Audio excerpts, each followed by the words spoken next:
Begin today the Gemara on the last line of Daf Yud Zayin Amud Beis, where it says Amalei Ravina L'Rava. So before we go back into the Gemara here, it's in the middle of a sugya discussing the halacha of writing a date on a get. So there were two opinions why you have to write a date on a get. Rabbi Yechanan says the reason is because we're afraid that a person can utilize a get to cover up for a wife that was mezana, especially if it's basa chayse, if it's a niece, if it's a relative, and he wants to cover up for her. So he writes a get without a date, and then he brings the get to show and prove that she was divorced at that time when she had a relation with someone else, and she wasn't an Eshes Ish then. So you have to have a date and a get for that reason. Rabbi Shlakish said that the reason for a date and a get is because you have to know exactly up until what point the husband has rights to use or to eat from the fruits or from the income of his wife's properties. So you have to know exactly when the get was written and when the get was signed and so on. That's the two opinions here. So the Gemara here continues asking different questions on these two reasons. Is it actually beneficial to write a date and a get? Will it work? Will it accomplish anything? So Ravina tells Rav, kasve. What happens if a person writes a get? And then vaisve bekiste, he puts it into his pocket. He didn't really make a decision that he's going to divorce his wife. He got into some fight with her and he decides, let me write a get. If needed, I'll use it. But he didn't really make any decision about this. So he leaves it in his pocket and he thinks to himself, if she'll get appeased, if we can make up, so then it'll be good and I won't use this get. So in such a case, what are you going to tell me? How is there any benefit to the date and the get? Or it's some more guidance here that you have to add in the Gemara. What have we accomplished by writing a date on this get? And according to Rashi, the question of the Gemara is for both reasons that we said that you should write a date and a get. If the reason is that you want to have the date to know exactly when she was divorced, so he can't cover up for her if she was mezana before, he has this get sitting in his pocket already for 2 years, and then if any time in between then and when he gives her the get now, she was mezana with someone, so the date on the get is the date when it was written, which is much earlier. So he can still use it to cover up for her. And according to the reason that it's for the paytas, that you have to know exactly for which date he has the right to eat the paytas or not, the same thing. You have now a get in his pocket that has an earlier date, and he didn't make any decision to divorce her yet. And really, he's only going to make that decision at a later time if he can't make up with her. And still, the date in the get is earlier. All right, so Rashi Taisus over here clarify, even though before the Gemara explained, and we'll see it again later, that according to Rish Lakish, according to one opinion, the moment you write the get, because you decided to divorce your wife, so then you lose the paytas. So therefore, the date on the writing of the get is perfect. But over here, what's the case the Gemara is saying? He wrote it without a decision to divorce her. He wrote it in case. So in such a case, if he didn't make that decision to divorce her, he shouldn't be losing any paytas. So what value is there to the date on the get if it's written with such an attitude? Amalei, so Rava answered Ravina, this doesn't happen. We don't have to be choishish for this. If the person did not decide to give his wife a get, person won't just write a get in case he needs it and walk around with a get in his pocket. So if he becomes desperate, he'll give it to her. This doesn't happen. So we're not choishish for this. And if a person makes a decision to divorce his wife, so then he writes the get and he gives it to her. So then the date in the get is useful. Ravina asked a similar question to Ravashi. Gittin. How about a get that was written overseas and it's being delivered to Eretz Yisrael? And it takes a long time from when the get was written to when the get is brought to Eretz Yisrael. The Michtavi ben Nisan. So for example, the get was written in the month of Nisan. It didn't arrive to be given to the Isha, and the divorce didn't take effect until the month of Tishrei. So what happens now? What have Chachamim benefited with their takana? So again, according to Rashi, the Gemara here is asking the question according to both opinions. This get could be used in between the date from when it was written to when she was divorced to try to prove that she was already divorced from before, from when it was written, even though she was only actually divorced until later. And even according to the opinion that you have to know exactly regarding the fruits until when the husband can eat it and when not. So also over here, you have to know exactly the date because, or again, the date over here when it was written in Tishrei will not help you because when the husband wrote the get in Tishrei, he didn't necessarily conclude in his mind that he wants to divorce her. He sends the get and he knows he has time to change his mind. So therefore, he doesn't lose his paytas yet until the get arrives to the hands of the Isha.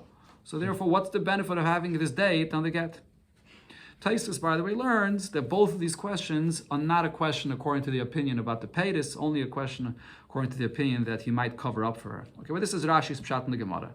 So Amalei, so Rav Ashi answered him, that's not a question either. Why? Because Hano Kol Islahu. A get that's arriving from Medina Sayyam, and it was written with an earlier date, that everybody knows. There's a coil to this, that the get came from overseas, and therefore if everyone knows about this, so Bezdin is going to demand a raya. Bezdin is going to demand a proof to what the exact time of the divorce was, because they know that the date in the get is not the same date that the get was given. So therefore, in such a case, Bezdin will demand that she should have to clarify and prove exactly when the get was given to her. Now the Gemara here brings up a related argument between Rav and Shmuel regarding a get that's written on one date and is actually given on a different date, but it's really sort of a different subject here. Itmar, we learned the following machlokes.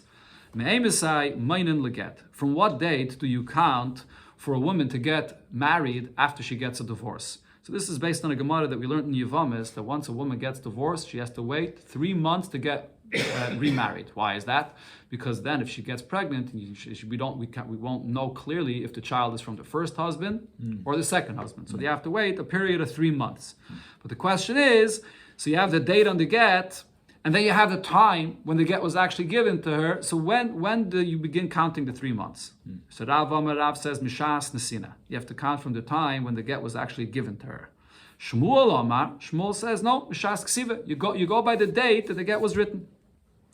Rav Nosson bar Hoshia asks Shmuel, according to his opinion, that you go by the date written in the get, that it's going to come out a very weird thing. Yoimru, people are going to say, Shtei noshim b'chotzer achas. What happens if a person has 2 wives? They're living together with him in the same courtyard. Zu asura v'zu muteres. So he gives, what happens if a person, let's say, is traveling overseas, and he wrote 2 Gittin for 2 different wives, but he didn't write them on the same date. He gave it to them on the same day, right before he left, but he didn't write it on the same date. So let's say he wrote it for one 2 months before he wrote it to the other. It's going to come out that one will be allowed to get married 2 months before the other. It looks very strange. How could you say that the 2 Gittin given on the same date should be the halacha should be different because it was written on different dates? Amalei Abaye. So Abaye answered, Zuz man Gittin mechia chalev, Zuz man Gittin mechia chalev. It's not a problem. You look at each get, you'll see in the date. The date will explain to you why there's a heter for one to get married before the other, and that's what we go by. Tanya Kavasei de Rav, we learned in a Braisa like Rav's opinion. And Tanya Kvasei de Shmuel, we also learned in a different Braisa like Shmuel's opinion. Tanya Kvasei de Rav, we learned in a Braisa like Rav's opinion. A shaleach get leishtoi, person sent a get to his wife with a shliach. V'nishta shliach b'derech gimel chadashim. And the shliach took his time on the way, 3 months. Mishigia get liyada. So then, when he finally brings and gives her the get, tzrichalant and gimel chadashim. She still has to wait 3 months from when the get was given to her. Exactly like Rav said. Now here the Bryce adds another detail. Get yoshan ein chosheshin. We're not going to be concerned about the halacha that's called get yoshan, an old get. What's this halacha of an old get? This is brought later in the Masechta. Person that writes a get and doesn't use the get right away, and then he continues living with his wife. It could even be he's living with her for another year or 2. And now, after that, he decides that he wants to use the get. That's called a get yoshan. If he was misyached with his wife and he wants to use the get that he already wrote before, you're not allowed. The Gemara will explain later exactly what the chashash is. We don't want there to be a laws about the children, that they were born after the get was given to her. So a get yoshan can't be used. But over here, in this case, though, we're not chashish for that. The husband sent the get with a shliach. He's far away from his wife.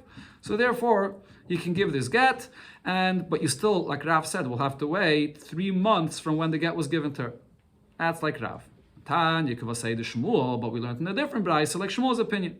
Hamashlish, get lishtai, a person that writes a get and gives it to a third party to hold on to it, and it tells that person, Al titneula elalacha gimel chadashim. I'm leaving, but don't give her the get until after 3 months. So since he told this third person holding on to this get, wait 3 months until you give it to her, so then as soon as he gives it to her, she'll be allowed to get married immediately. Because it was 3 months already from the time of the writing of the get. Like Shmuel's opinion, that you go by the date that's written in the get. And again, the Braisa finishes off the same halacha that it said before. Leget yashin and chayshishin. We're not concerned about this being an old get. Shahrei lenisyache dima, because he did not live with her at all in this time period. So the Gemara concludes regarding this machlekes here. Rav Kahane, Rav Papi, Rav Ashi. So these three Ameroim of the Mishas Ksiva, they paskened like Shmuel's opinion that you go by the date that's written in the get. Rav Papa, Rav Huna, Rav Shua of the Mishas Nesina. They went like the halacha of Rav that said that you go by the time when the get was given. The Hilchase and the halacha is Mishas Ksiva, that you go by the time that the get was written. That's the halacha, like Shmuel. Even if he doesn't go away, Even if he stays with his wife the whole time? But not in a way that he was misyachet with her. No, if he was misyachet with her, it becomes a get yoshan. Then there's a problem. But that's a side point. The main point we're discussing is when he gave the get, and it's a kosher get, but the date when it was written and the date when it was given is different. Which date that you follow? And he left town. That's what Rashi here says. Yes. Because when he left town, he come out. Okay. Yeah. That they were divorced, but they had a kid. Correct. Exactly. Itmar, the Gemara here brings now another again. You write another date? Again, what? When you give her. No, the same date. You don't write another get when you give the get. The get is the date that is written in the get, and then you give the get. So you don't write a new date. Itmar, we learned another machlekes between Rav and Shmuel. This is really not related anything to what we said till here. Only similarity that there is that this machlekes here as well, there's going to be a braisa like Rav and a braisa like Shmuel. Okay, so before we learn this machlekes inside, this machlekes here is connected to Shemitah. One of the halachas of Shemitah is that all loans that you borrowed or that you owe are absolved. You're not allowed to collect loans after Shemitah. That's Shemitah's ksofim. And the pasuk says, Lo yigois, the malva, the lender, is not allowed to demand any pay for the money that he lent. Okay, now the question is, what happens when it comes to a ksubah? The ksubah that a husband owes to his wife. So does the Shemitah also stop that collection of a ksubah? So the answer is no. Why not? Because the whole halacha of Shemitah, stopping collection of loans, is when it's a private loan between one person and another. A ksubah is called a ma'aseh bezdin. It's an obligation, it's a condition of the bezdin that when you get married, you owe this to your wife. Regarding a ma'aseh bezdin, which is not between one individual and another, there's no halacha of Shemitah b'chlal. This is the concept also related to pruzbah. When you make a pruzbah, you're giving over your loan to a bezdin. So every ksubah is a ma'aseh bezdin. So therefore, there's no concept of Shemitah. But here, though, the Gemara will explain that at a certain point, the ksubah will turn into a regular loan, and the halacha of Shemitah absolving that loan will apply. The question is, at what point is that? That's the machlekes here between Rav and Shmuel. So Itmar, we learned the following machlekes. Me'emisai, from what point do I say the ksubah mishametes, that the collection of a ksubah, that the Shemitah will take effect, and that you cannot accept and you cannot collect that ksubah? Rav says mishativkai, when she collected part of her ksubah. Once she collected part of her ksubah, she already reveals her intent that she intends to collect the entire ksubah. So the point of here is, based on Rashi, when a woman, by an almana, if she's not collecting yet her ksubah, what happens by an almana? She gets fed from the possessions of her and from the money of her husband, and as long as she's not collecting a ksubah, she can get mezainis and she has her house where to live in. The moment she starts collecting from her ksubah, she doesn't get fed anything anymore. And we learned this halacha in ksubas. So until she decides to begin collecting, so we look at the ksubah as something which is not even a chayv yet. She's not even interested in collecting it at all. She's happy to get fed and live in her husband's house as is.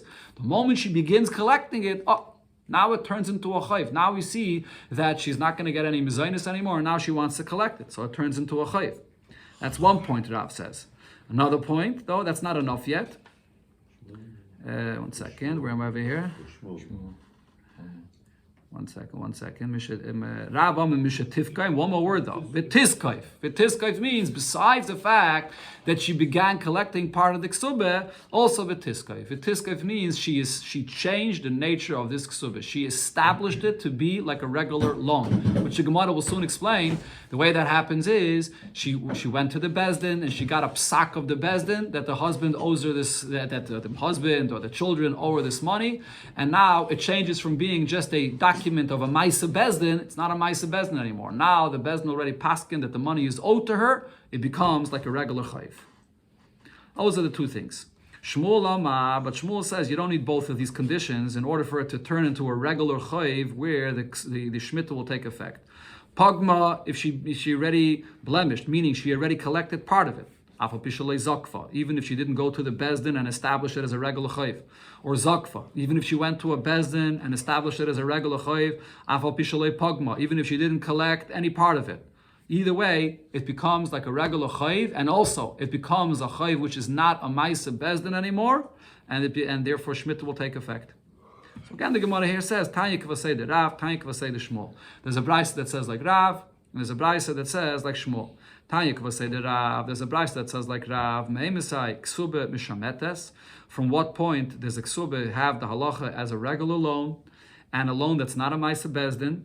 That's Mishativkoim V'Tiskoif. Like Rav said, it has to be both. She had to have collected part of it, so that turns it into a loan. And Tiskoif, she went to a Bezdin already, and they demanded that it should be collected for her, so now it's not a Maisa Bezdin anymore. And the Brisa spells out, Pagma v'lei Zakfa, Zakfa v'lei Pagma. If she did only one without the other, Eino Mishametes, the Kayach of Shemitah does not absolve this law. Tivkoim V'Tiskoif has to be both. She collected part of it, and she established it as a regular loan. That's a brayso clearly like Rav. Tanya Kvasei de Shmuel. In another brayso we learned like Shmuel. So here this brayso gives a list of certain things that the person owes, and this is not because he borrowed money. Right? So the usual halacha of Shemitah that absolves loans is a loan. But here these are things that a person owes for other reasons, like a oynes. The person was ma'anes. He had a relation with a woman against her will, so there's a knas. He has to pay her 50 silver coins. Or a knas, this is a knas for a moitzi shemra, person that was moitzi shemra about his wife, he has to pay 100 coins for that. Pittui is the same halacha as an einis, he seduced her, he has to pay her a knas as well. Or ksuba sisha, that's what we're talking about here. A ksuba that a person knows for his wife.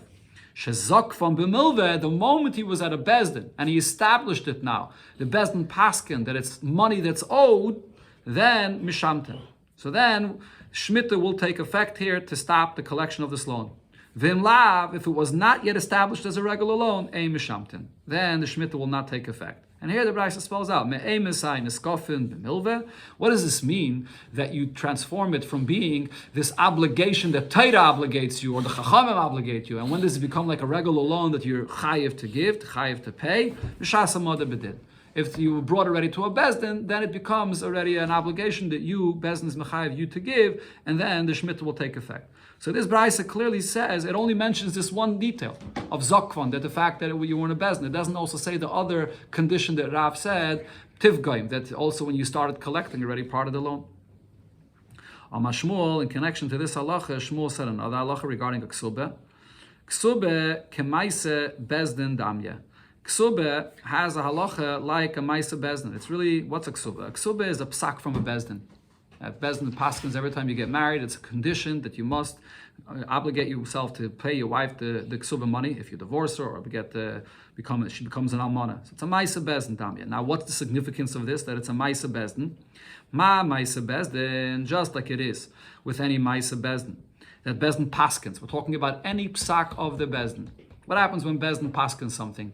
When Bezdin gives a psak, so first Bezdin gives a psak, and then Bezdin gives you sort of a shtar of this psak, a document where they sign this psak. But the halacha by a Maisa Bezdin is, nichtavim bayoyim, if Bezdin writes their psak during the day, and then v'nechtomim balayla, and they take that document where they wrote their psak, and they signed it at night, it doesn't make a difference. It's not a problem. This is going back again to what we learned in the Mishnah. Usually by every shtar, if you write it on one day, you only sign it on the day after, it's a problem because the document has no validity until its signature. So you have a date on it that's before it became a valid document. So by a loan, for example, you use such a kind of document, you can end up collecting money from lukuches, from properties that don't really belong to you. But that's not true by a Maisa Bezdin. Because by a Maisa Bezdin, you owe the money from when Bezdin paskined it. Whether you write it in the shtar, whether you don't write, whether Bezdin writes their psak in the shtar or not. And there's also another detail over here, which Rashi brings, that by a Maisa Bezdin, there's a koil. Right away, as soon as Bezdin paskins a psak, then everybody knows, Bezdin paskin that this guy owes money. Right, so therefore the koil is there right from the beginning. By a shtar, only when you sign the shtar, do people say, oh, he actually borrowed the money and it becomes a kail about this. But before that, nobody knows about it. But by a Maisa Bezdin, it's already all known from before. So the fact that it's signed on a later date, at night, or even the next day, it doesn't matter. By the ksube, it's the same halacha. Nechteves by yom, a ksube that was written by day, and then v'nechtemes balayla, but the chasana doesn't take place until at night, and therefore the ksube was not signed until at night. It doesn't matter, because the fact that it was signed by day, there's a koil about this, everybody knows about this, and therefore it's really a Maisa Bezdin. If you're getting married, you have a psak of Bezdin, you have an obligation of Bezdin, and there's a koil right away about this, and therefore the fact that it's signed later at night does not matter. So the Gemara brings over here a story that happened this week. Subasi de Rabchia Barav, the Ksuba of Rabchia Barav, Ichtev Bayayim was written by day, V'ichtem Balayla, and it was signed at night. Have a Rav Hasam. So Rav was there at this chasana, V'loyamalu v'loy midi, and he didn't say anything about this. Says the Gemara, Soleime k'shmol svirele. If so, that means that Rav agrees to this statement that Shmuel just said, that a Ksubah, it doesn't matter if it's signed on one day, different than the day that it was written. Says the Gemara, not necessarily, because we could say asukin ba'oisai inyan havo, that over there by the ksubah they were involved in the same subject from by daytime when it was written until at night when it was signed, and in such a case by every shtar, even if it was written in one day and signed in another day, it doesn't matter, as it says in the Braisa. The Tanya Amar Rav Elazar bar Rav Tzadok lo yishanu. When was it said regarding every shtar that there's a problem if it's written on one day and signed on the next day? If they were not involved in the same matter from by day to the next night when they were signing it. If they're involved in the same subject from when it was written until when it was signed, kosher, it's kosher. And the reason for this is, Rashi says, because the Eidim that are signing the get later at night are there already from the beginning, from when the get was being written. Because the Eidim were brought, they were planning on signing it right away. Whatever, but they were just discussing it and they got involved in different subjects, so they didn't end up signing it until later. But the Eidim are there from the beginning. If the Eidim are there already from the beginning and they see what's being written, so therefore everybody knows about this, there's a kail already about this, and therefore it's no problem if it's going to actually be signed later. And the same thing with the Ksubah. No different than any other star. So Lav Dafke, Rav agreed to what Shmuel said when it's not a sukin by Senyan. Here the Gemara brings back what we learned in the Mishnah. Rab Shimon Machshe. Rab Shimon said regarding a get that was written on one day and was signed on the next day. So Rab Shimon says even though the get was only signed later, the date that's on the get is incorrect because the date is a day earlier than when it was actually became a kosher get. It doesn't matter according to Rab Shimon. So Rav explains, my time at Rab Shimon. What's the reason for Rab Shimon's opinion? So the Gemara we learned this already before, that the Gemara explained that if the reason for writing a date on a get is because you could use a get to cover up for a wife that was mizaneh, so then there would be a problem. Within that one day, it's possible that such a thing happened and you would use a get to cover up. So he for sure doesn't hold to that reason. He holds of the reason that we brought before from Rish Lakish because of the peiris. You have to know clearly at what point is the husband own the peiris and at what point is the isha, the wife, own the peiris.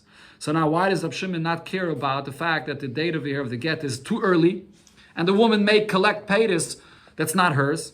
Kasavar, the reason is, we mentioned this before already, the kivin shenasan einav legarsha shuvein lepeiris. When a person writes a get, and he's writing the get because he made that decision that he wants to divorce his wife, from that point forward he doesn't have any peiris anymore. So it doesn't matter if it's signed at a later date. The writing of the get is actually the time when the husband loses the peiris.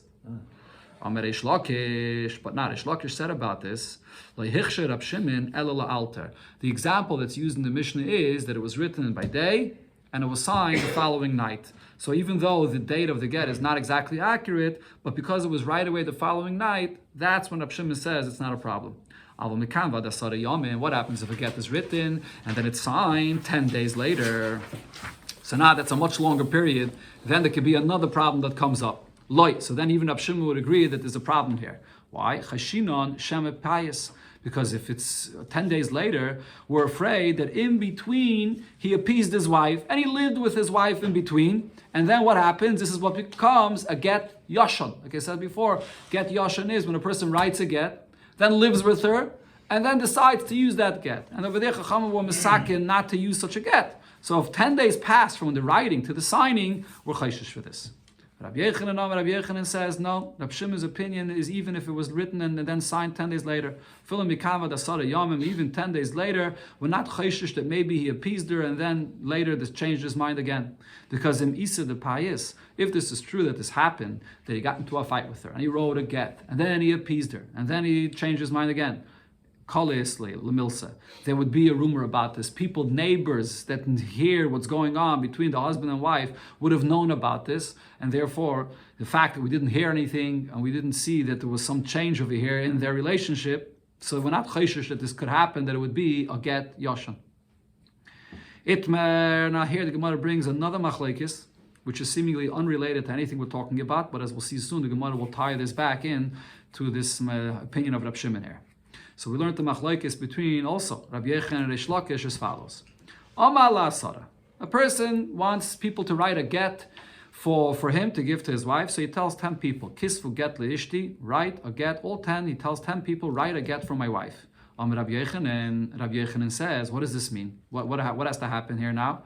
They all have to sign this get. You have one person writing the get, but what he's saying is, all of you should sign the get. So Shnayim, 2 that are signing this get, are Mishum Eidim. They are actual witnesses that have to sign a get.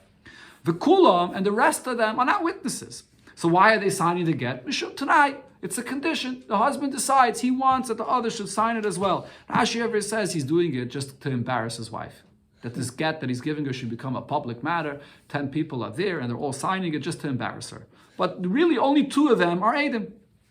Reish Lakish says, Kulam Mishum Eidim. No, they all become Eidim. He wants them to all sign as Eidim. You only need 2 Eidim, but his kavanah is that they should all be Eidim. There should be one big group of Eidim.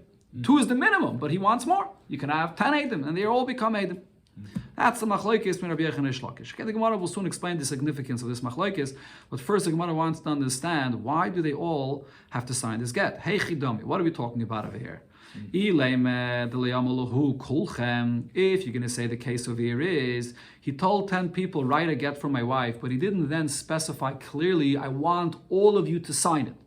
So then we have a Mishnah later in the Masechta about this. The Mishnah later says,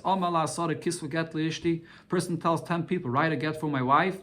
What happens? Do they all have to sign it? No. Echad kaisif, 1 will write the get, and Shnayim chaismen. Only 2 of them, of the 10, have to write the get. They don't even all have to sign it, or sign that is. Only 2 have to sign. So this is a question both in Rabbi Yechanan and Reish Lakish. Why are they both saying that all 10 have to sign this get? That's only if you say kulchem. Ella, says the Gemara, you're right. So what are we speaking about over here? The amalahu kulchem. That the husband clearly specified he wants all 10 to sign the get.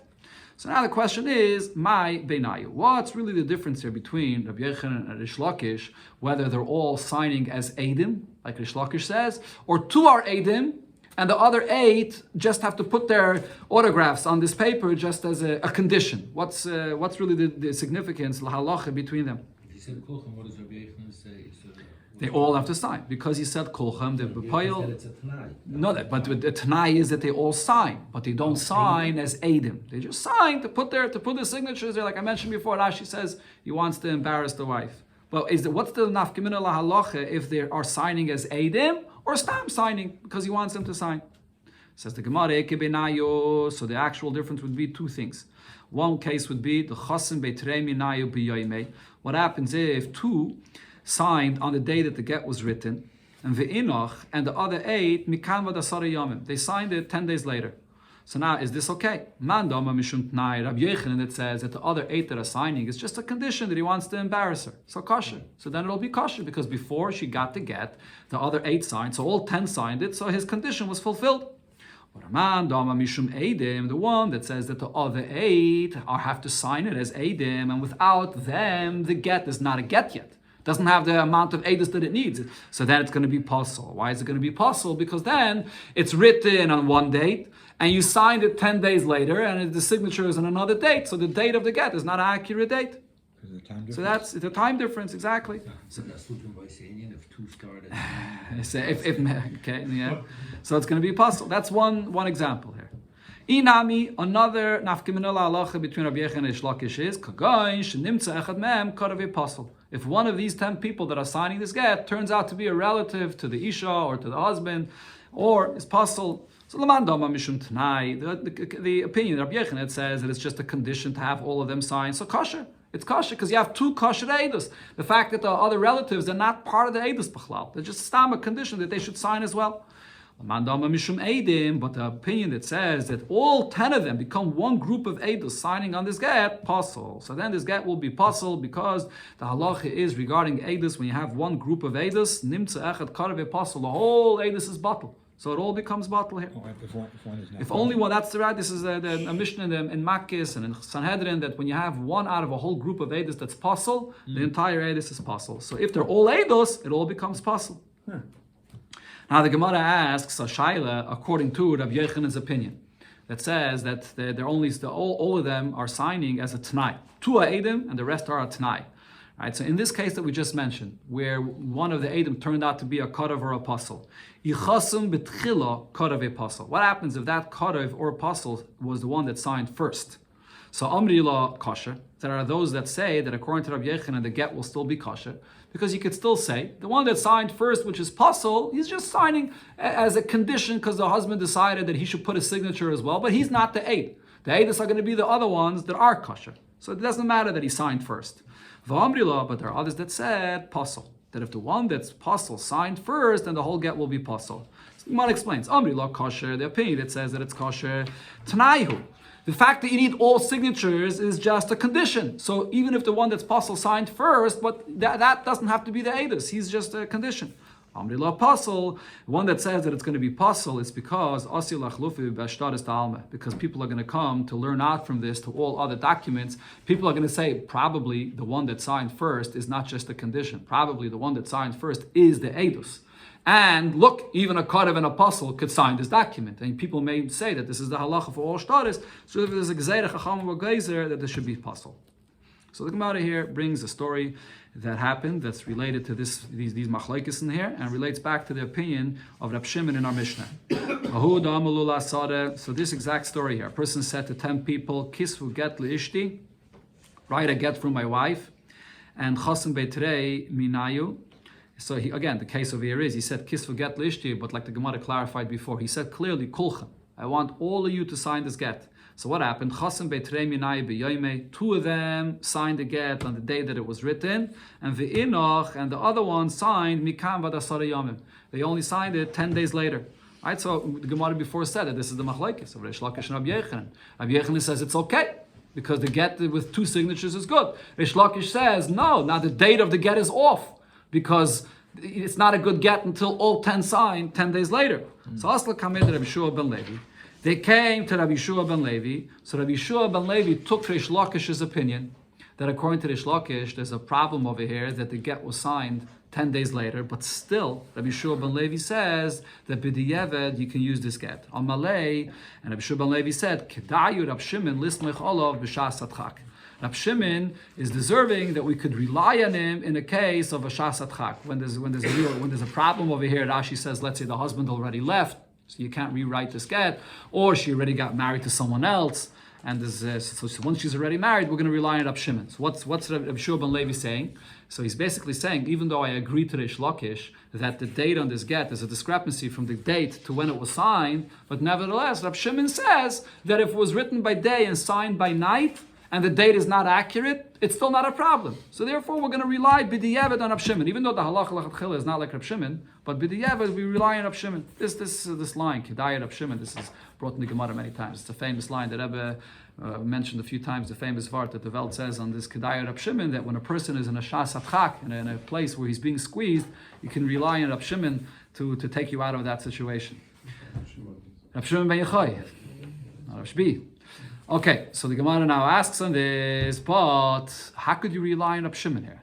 And obviously, Reb Shua ben Levi is following Reish Lakish's opinion here. According to Rabbi Yochanan, there's no problem in the first place here, because according to Rabbi Yochanan, the other signatures are just a Tanai. But according to Reish Lakish, so how can we rely on Rab Shimon? Oh, Reish Lakish, so here it takes us back to the beginning of this Gemara here. What did Reish Lakish say? Rab Shimon Rab Shimon said, when is a get going to be kosher if the date on the get is not the same as when it was signed? That's only if it was signed the next night or close enough.